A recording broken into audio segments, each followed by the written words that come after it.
This is Season 5 of The Score, the Team Roping Journal's podcast, where we cover the roping industry from top to bottom. This is where the team roping world talks. We talk through tough subjects, we talk big wins, and we talk real issues affecting the community. I'm your host and editor of the Team Roping Journal, Chelsea Shaffer.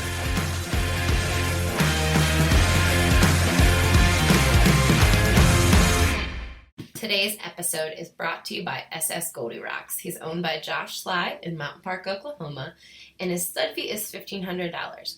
But you're going to get $500 off if you mention Team Roping Journal when you call to book your breeding to SS GoldieRocks. Their number is 785-844-3608, and we're going to tell you more about this awesome stud at the commercial break.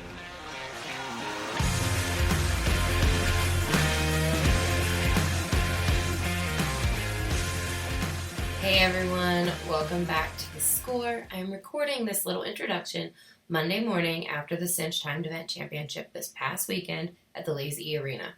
Erich Rogers, of course, won the event in dramatic fashion, and by the time we sat down for this interview, it was almost midnight, and he had a very long drive ahead of him to get back to Stephenville to swap out horses and head to Houston. And that was after battling it out in the Ironman over 25 head in the heading, the tie-down roping, the heeling, the steer wrestling, and the steer roping in just 3 days.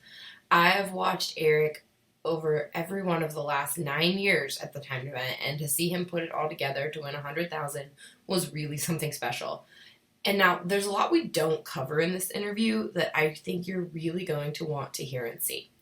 If you watch much of our digital coverage during the NFR, you'll remember that we used something called a vibe board, where we broke down all the top runs in the Thomas and Mack with guys like Trevor Brazil and Patrick Smith.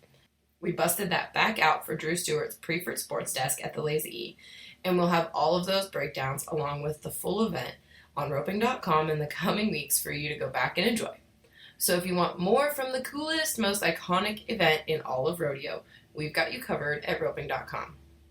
Okay, as always, without further ado, here is our interview with the $100,000 2022 Cinch Timed Event Champion, Erich Rogers.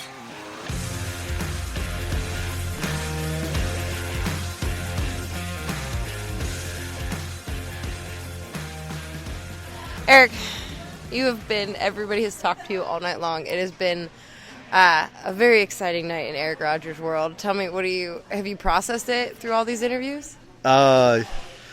Right now, yes. This is our last interview here, I hope, and then, but no, it was pretty surreal. It was scary at the end until all the nerves calmed down and you went up there and take pictures and all the guys coming out there shaking hands and hugging and all that good stuff, man. It's awesome. It's a cool feeling to win this Ironman. The Lazy had been coming in for 9 years and came close a couple times and battled back, but to be an Ironman champion here, it's awesome. It's the greatest feeling in the world. It's like winning a world championship, and now I get to come back here and I get a banner up there, and it's awesome. Like, you see those guys' names, and they're awesome. Like, every one of them guys, I can't imagine. Yeah, it's awesome. Hoofda. We're looking at it right now. I mean, yeah. Your name's going to be like, there's Leo Camarillo is the closest yes. banner to us. So Leo, I mean, Mike Beers, you got Paul Turney, Jim Cooper, Bobby Harris, like Paul David, Kyle Lockett, Daniel Green, like Daniel Green's been here 25 times. And those guys that you just named off, the last little guys, were all like in the box watching for yes. you. Yeah, they were so excited for you. Every one of these guys, it's unreal. Like, there's 20 guys here, or 19 guys, including me, 20. They're your biggest fans too. Like, they're pulling for you. Everybody pulls for everybody here at this event, and they do it everywhere anyway. But this one here, it's more so competitive. I mean, you got to compete against animals, and then your helpers, and it's more nerve-wracking for the helpers, I believe, than it is for us competing. It's so unreal. It's awesome. And my helpers, they've done an outstanding job. From Peyton, he's been here just as long as I have. I think only 1 year 2 years I didn't get to rope with him, and he's healed for me every time. Logan's been here several other times. Calf horses, I borrowed calf horses from everybody. And then the bulldogging horse, a kid came in last minute there, got him. And then Cody Lee and his wife, Lily, they've let me borrow Bala for 4 years now. So it's one big family, and everybody pulls for everybody, and everybody wants you to do good and have fun. And without them guys that are supporting you, behind you, cheering you on, and letting you take their animals, these animals are precious. And they're just so awesome. It's an amazing feeling. There's something it's like you become family to the people that you've roped with. Like I watched you and Sherry and Petska forever. Like you guys were so close. Mm-hmm. And now you and Peyton and the Brays and Logan's just your helper here. Yeah. But like that is such I feel like it's really unique for you how close you've become with them. Yeah. That's the thing about rodeo. We may not rope together, but we're always looking out for each other and lending a hand or doing something to where, like that mare tonight, my gray mare, I bought the brood mare from the Potter Ranch, made a deal with Sherry. I think we're sitting on the truck one day or sitting in the back of the trailer at a rodeo talking, and I'm like, I want to buy a couple horses from Tenero. And I bought a couple brood mares, and then didn't work out, so I ended up keeping the one mare and sold her, and now she's 8 years old. So that was 9 years ago I did this, and she's pretty special to me. And I'm hoping one day I get her right in the barrel horsing and world, and then have my daughters have a chance if they want to pursue the rodeo world, and they are. My two girls, they're back home. They got my old head horse Rob, and then they got Red Light. So both of them ride, and they love to rodeo. They love rodeo, and they love to go to rodeos and stuff. So I'm probably going to need to save a bunch of this money to buy some barrel horses, but I'm hoping breakaway horses more than barrel horses.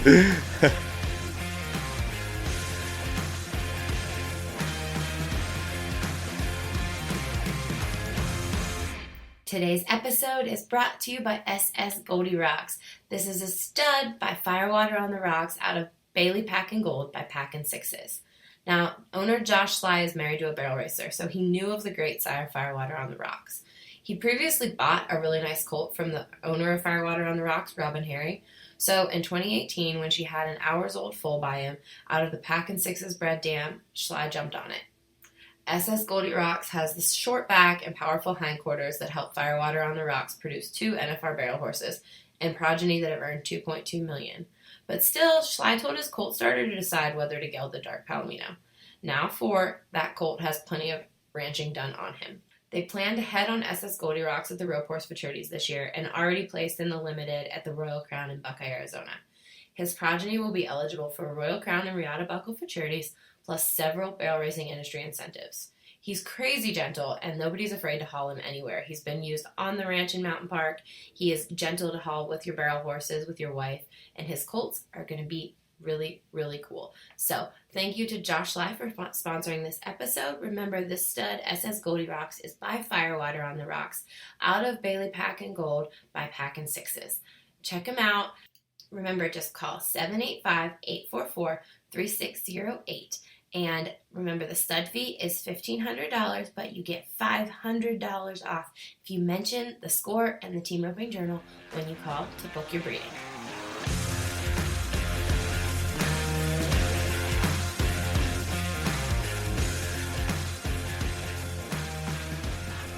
So tell me that mare.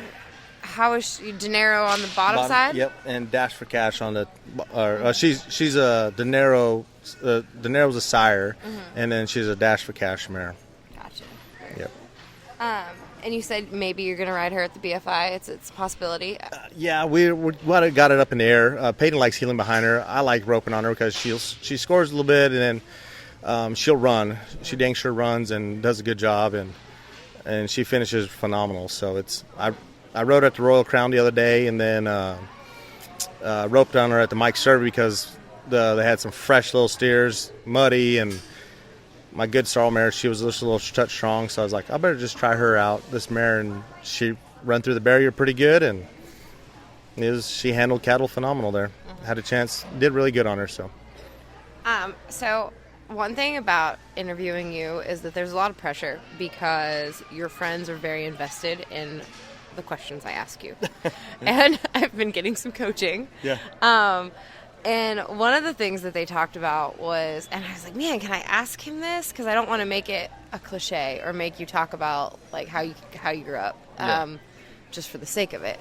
But one thing that they told me was like the herding sheep and like being around the sheep and all of that lifestyle that you grew up with really translates so nicely to what you had to endure over 25 head here. Mm-hmm. Can you talk about that? Have you ever given that any thought? Yeah, I've thought about it. I mean, when I was just a kid and growing up on the res, we didn't have much, and we lived right a couple hundred feet from my grandmother. She had 150, 200 head of sheep and goats, and whenever we'd get home from school, she would need to go doctor a few of them or, pair the lambs up with the mothers. And so I'd be the kid getting to rope them.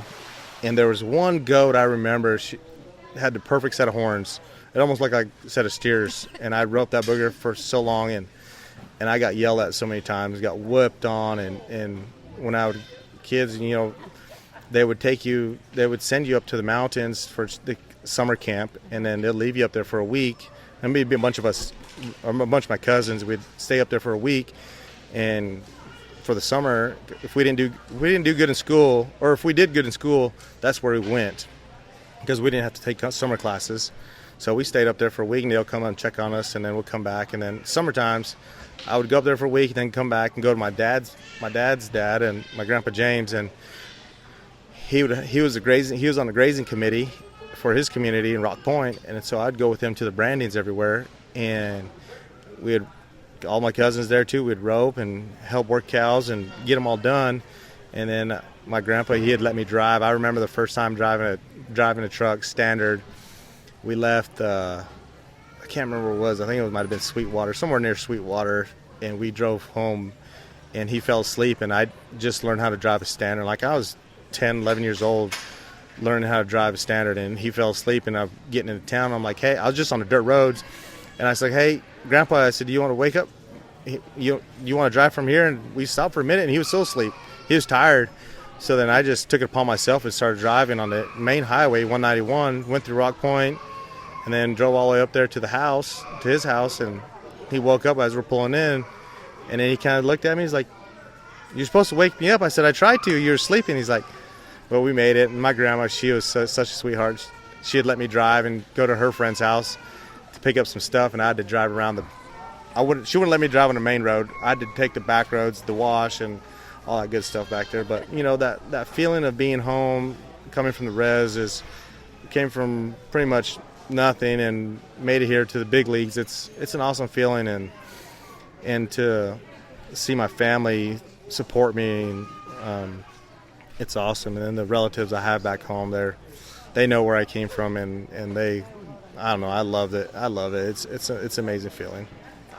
Awesome. People are going to be able to watch the replay of all of this on roping.com in the coming weeks. But that heel shot, I feel like I posted on Instagram. I don't know if anybody else thought of it, but I'm sure like that was the same shot that Petska had to take to win the world, right? Yeah.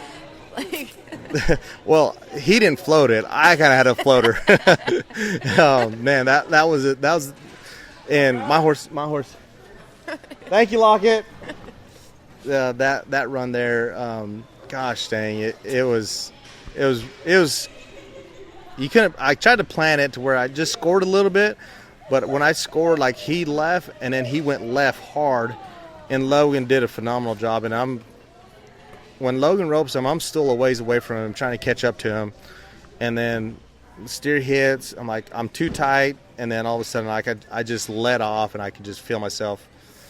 The steer's coming back up, and I float it and follow through. And I tell everybody, I said, that's Arizona's sure shot. And I said, if you're not from Arizona, you don't have a floater. Logan said that if he could get you to catch 5 behind him, he must be really doing something right. Yeah, that's what he was saying. He was giving trouble. He was giving crap to Matt Kashner about it the other day. He said, I don't know what's so hard about it, Kashner. I said, Rogers and Haven catch 2 feet behind me. What's wrong with you? And that mare that Logan rode, is she a full sister to Sandy? Yes. Yeah. I think so. I think it's a that's full what he sister, said. Yeah. Very related. But, yeah, very related, but she don't have the quirks like Sandy does. So. Yeah. She's a little nicer than Yeah, Sandy. she's a little nicer than Sandy. Yeah. Are we going to see Sandy anywhere? Are you going to ride her at Houston or anything like that? No, I got another horse that Ken has that I'm gonna try her out over there. She's been phenomenal. Ken's been working with this one for a while. I got to ride her quite a bit in the practice pen, and she's a lot of fun. And I'm gonna try her out at Houston. Well, it is dang near midnight, and you have to be at Houston tomorrow, right? Oh, yeah, I got to be there at 3:45. Yeah. Okay. Drive safe. Well, thank you. Thanks, Eric. Thank you for listening to this episode of The Score. Thanks to Erich Rogers for sticking around and visiting with us after the timed event. And thank you to SS GoldieRocks owners Josh and Kendall Sly of Mountain Park, Oklahoma. Their number is 785-844-3608. They sponsored this episode of The Score with their stallion SS GoldieRocks by FireWaterOnTheRocks out of the great mare Bailey Packin Gold by Packin Sixes. Remember, if you call them 785-844-3608 and mention The Score and the Team Roping Journal when you book your breeding, you get $500 off that stud fee. Thank you everybody for listening, and we appreciate y'all.